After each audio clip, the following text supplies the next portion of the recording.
东方环颈鸻。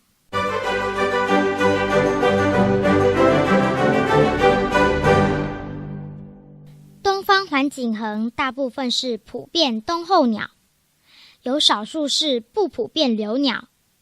每年10月至隔年4月成群出现于河口、沙洲、沼泽等地，喜欢成大群活动，也会和其他玉鸻科鸟类混群。繁殖抱蛋或育雏时，若遇到天敌接近，会有拟伤的行为以引开入侵者。同类太接近它们的巢位或雏鸟时，亲鸟也会进行驱离。